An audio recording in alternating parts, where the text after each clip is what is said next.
I'm confused, which is a fairly normal way of being for me. I am confused by many things.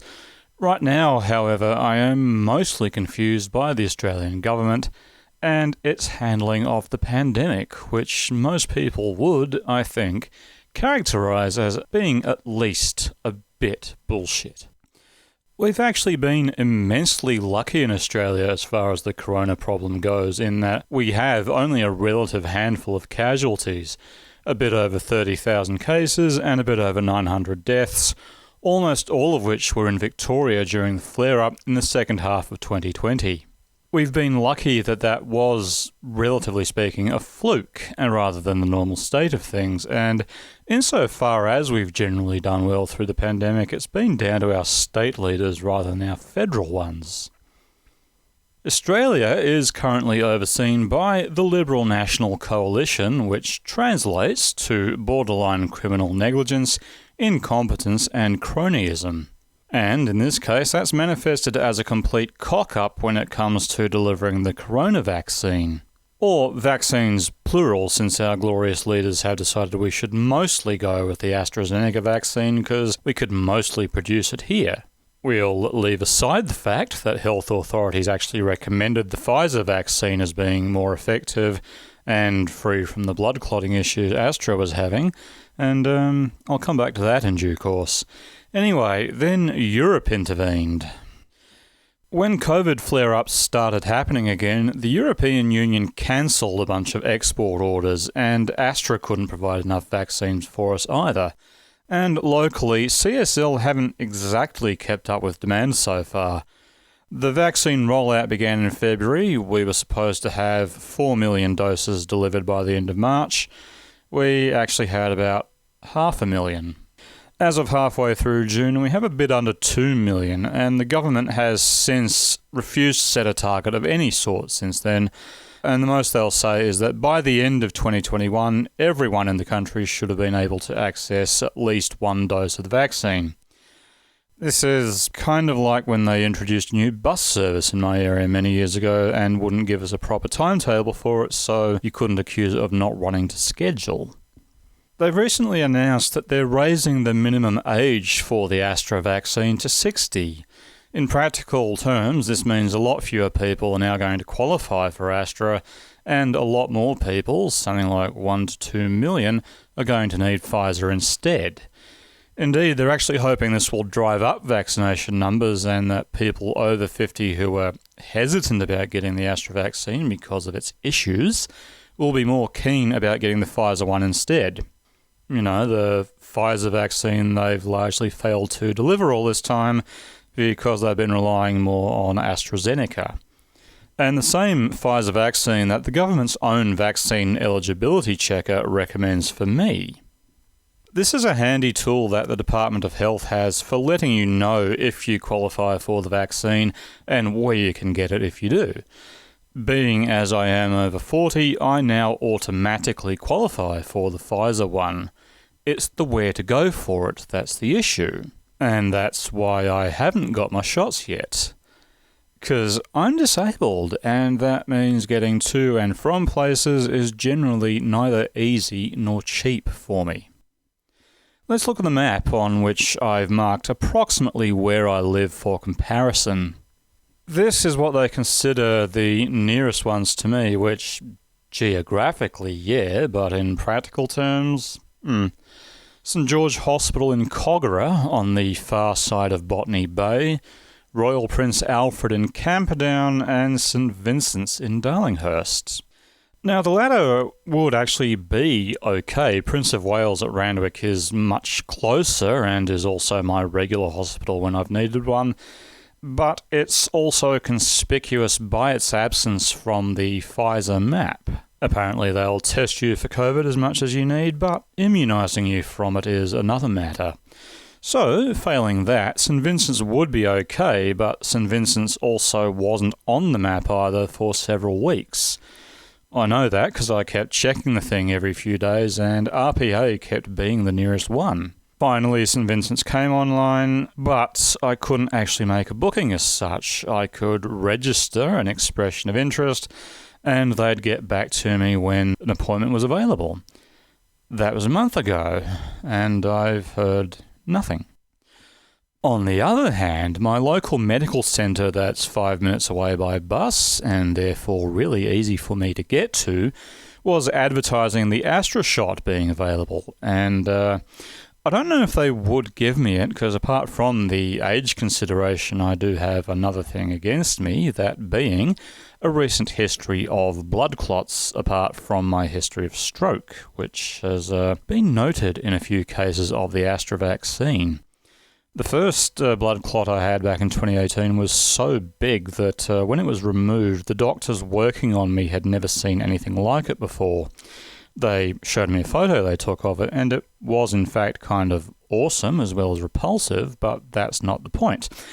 The point is that had it gone untreated for much longer, I could have lost part of, if not all of, my left leg. And it came back last year and I had to be operated on again. The medication I'm on now seems to be doing the trick at last, but I'll never not be on the watch now for another clot. And I know the thrombosis risk from the AstraZeneca vaccine is literally 1 in a million, but given my recent history, I still have reservations, even if they are admittedly almost certainly unnecessary and I don't really have anything to worry about. Anyway, I did think about having a chat with folks at the medical centre despite all that, get some proper advice on what to do, and then the government said the Astra vaccine should be for the over 60s only, so that now seemed a bit pointless. And that's why I'm confused, because I don't know what the best way forward is. But I have finally taken a way forward and made a booking at RPA, because frankly I don't see any better option. Because this is the real problem with the vaccine rollout. It's not just having the vaccine available, it's about making it accessible and making it possible for people to get the thing. There is currently nowhere in the eastern suburbs of Sydney that I can get the Pfizer vaccine they want me to have. And there's no real easy public transport option for the nearest places I can supposedly get it. If you're able-bodied, it's a lot less of a problem, I'm sure, walking the extra bit of distance from Taylor Square to St Vincent's or from King Street in Newtown up Missenden Road to RPA. I am not able-bodied and I'm not really able to manage that sort of thing.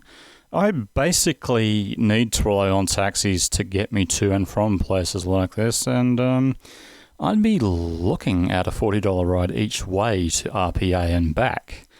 Disability really doesn't come cheap. On the plus side, one thing the government is getting right in the whole debacle is drafting general practitioners to deliver the vaccine to people in disability and aged care that can't get out at all, which is great for those people. It's what they need and they should be getting looked after like that. It just leaves people like me who aren't in care, don't need to be in care, and aren't housebound as such but still have, mobility issues. We can get out but not easily. Having someone come to the house to shoot me up would actually solve an awful lot of my problems. Anyway, like I said, I did make a booking with RPA, which was actually kind of disconcerting because after I couldn't make a booking for St Vincent's, I suddenly could on the RPA website, and it was really easy. It just asked you to pick a date and time for when you wanted your first shot. It automatically booked in your second shot as well based on that, and, that was it. It was, in fact, suspiciously easy, and I can't help but feel that when I go in at the designated date and time, something will have gone terribly wrong, and I won't actually be able to get it until, this time next year or something.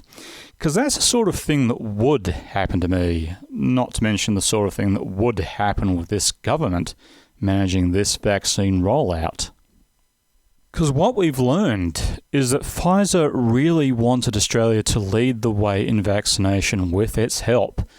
Health Minister Greg Hunt has apparently spent months lying about talks with Pfizer having only started in December last year, and only finally admitted in parliamentary question time the other day that they actually contacted the Australian government as early as July 2020 to basically offer us whatever we needed to lead the world in vaccinations.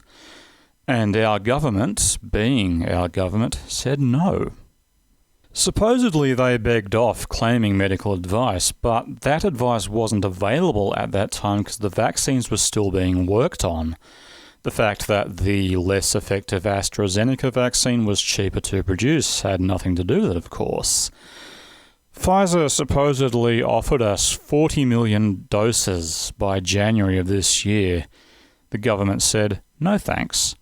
And only when CSL were having trouble with the Astra vaccine did they go back to Pfizer and asked for only 10 million doses. We could be showing the world how it's done, and instead we're showing them how not to do it.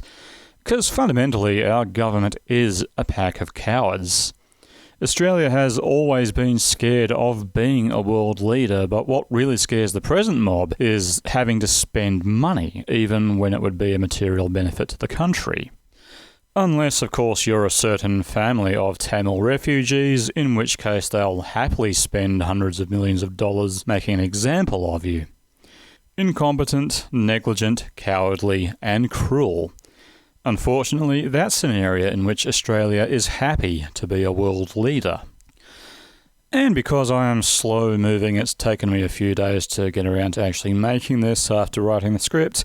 And in that time, there's been a new flare-up in the eastern suburbs of Sydney, where I live, with the resumption of restrictions, the wearing of masks, all of that. And in the middle of this, the federal government has announced they're actually going to be phasing out the AstraZeneca vaccine from October, unless people specifically request it, because they're hoping to be reliant on Pfizer by that time. Which, as this person says, means no one's going to get it before then either, which will put even more strain on the Pfizer vaccine supply. Because of fucking course.